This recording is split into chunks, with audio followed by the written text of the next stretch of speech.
মঞ্চে উপবিষ্ট বিভিন্ন রাজনৈতিক দলের নেতৃবৃন্দ, সম্মুখে উপস্থিত আজাদ পার্টির নেতৃবৃন্দ এবং যারা জুলাই যুদ্ধের শাহাদাত বরণ করেছেন তাদের পরিবারের সদস্যবৃন্দ, সম্মানিত সাংবাদিক ভাইরা, আসসালামু আলাইকুম ওয়া রাহমাতুল্লাহি ওয়া বারাকাতুহু।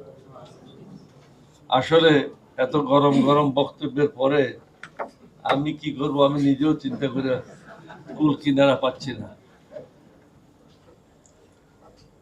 আজকে আপনারা দেখেছেন পত্রিকায় ডিজেলের দাম, তেলের দাম, অকটেনের দাম, কেরোসিনের দাম বৃদ্ধি করা হয়েছে। কয়েকদিন আগে শুধু সরকার বলেছিল এটা বৃদ্ধি করা হবে না। তাহলে বুঝেন তারা যা বলে তা করে না, তারা যে করে সেটা বলে না। বাংলাদেশ স্বাধীন হওয়ার পর এক লাফে এত টাকা কখনো বৃদ্ধি পায় নাই। 2 টাকা, 2.5 টাকা, 3 টাকা, 4 টাকা, 5 টাকা বৃদ্ধি পেয়েছে। যারা সরকার চালাচ্ছে তারা বুঝতেছে না এটার প্রভাবটা সমাজে কিভাবে পড়বে। যদি তারা এটা বুঝতো তাদের উচিত ছিল বিশেষজ্ঞদেরকে নিয়ে বসে বিচার বিশ্লেষণ করা। এটা কিন্তু সমাজের প্রত্যেক স্তরের মানুষের উপর এটার আঘাত আসবে।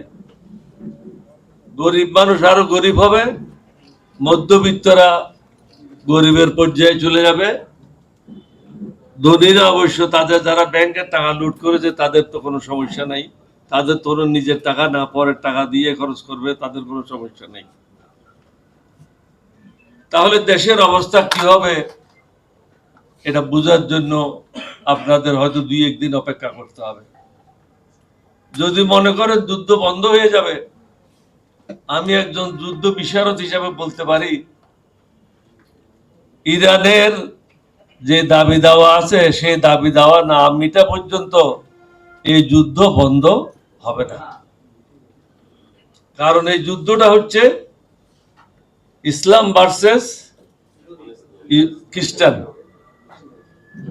বা ইহুদি, যেটাই বলেন, এটা একটা সূচনা।